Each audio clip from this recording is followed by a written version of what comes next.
जालन्यात गॅस टंचाई विरोधात वंचित बहुजन आघाडीचे आंदोलन, जिल्हाधिकारी कार्यालयासमोर चूल पेटवून निषेध, नियमित पुरवठ्याची मागणी।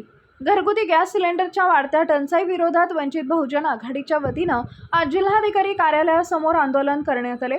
सिलेंडर वेळेवर मिळत नसल्यानं सर्वसामान्य नागरिकांना मोठ्या अडचणींचा सामना करावा लागत असल्याचा आरोप करत आंदोलकांनी सरकार विरोधात जोरदार निषेध नोंदवला।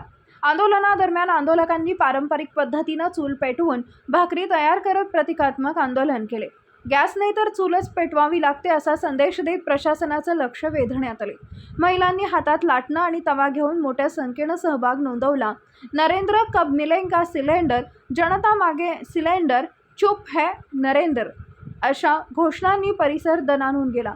अनेक भागात बुकिंग करूनही वेळेवर गॅस सिलेंडर मिळत नसल्याच्या तक्रारी आंदोलकांनी मांडल्या। यावेळी जिल्हाध्यक्ष डेव्हिड घुमारे यांनी गॅस टंचाईमुळे गरीब आणि मध्यमवर्गीय कुटुंबाचं जगणं कठीण झाल्याचं सांगत सरकारनं तत्काळ उपाययोजना कराव्यात, अन्यथा आंदोलन तीव्र करण्यात येईल असा इशारा दिलाय। दरम्यान आंदोलनामुळे काही काळ तणावपूर्ण वातावरण निर्माण झाले होते। कायदा व सुव्यवस्था राखण्यासाठी मोठा पोलीस बंदोबस्त तैनात करण्यात आला होता।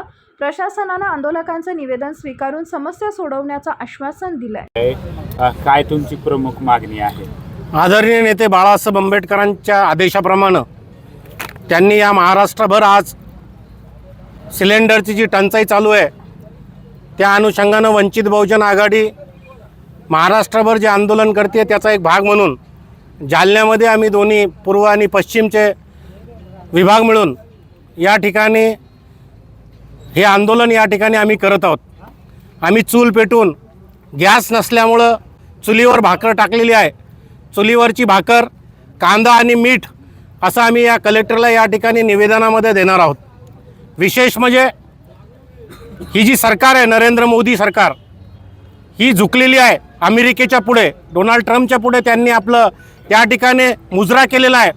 आणि विशेष करून जे युद्ध सुरू आहे या युद्धामध्ये भारतानं त्या ठिकाणी तेलाची टंचाई निर्माण व्हायला नव्हती पाहिजे, परंतु यांच्या परदेशी धोरण जे चुकीचं आहे या धोरणामुळं भारतामध्ये त्या ठिकाणी गॅसची टंचाई निर्माण झालेली आहे। हे जे बीजेपीचं सरकार आहे खोटं बोलत आहे, हे लोकांना खोटं आश्वासन देत आहे की त्या ठिकाणी गॅस उपलब्ध आहे, पेट्रोल उपलब्ध आहे, परंतु जनतेच्या रांगेमध्ये लोक त्या ठिकाणी उभे आहेत, गॅस मिळत नाही। 25-25 दिवस त्या ठिकाणी नोंदणी करायला लागती आहे। त्या ठिकाणी सगळ्यात महत्त्वाचं म्हणजे आमच्या सरपंच आहेत, उपसरपंच अकोल्याला ते लाईनमध्ये लागून त्या ठिकाणी वारलेले आहेत।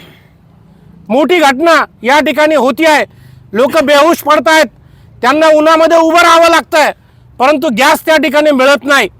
आणि बीजेपी सरकार हे तल्लीन झालेलं आहे निवडणुकीमध्ये आणि मतं मिळवण्यामध्ये, खोट्या मतामध्ये।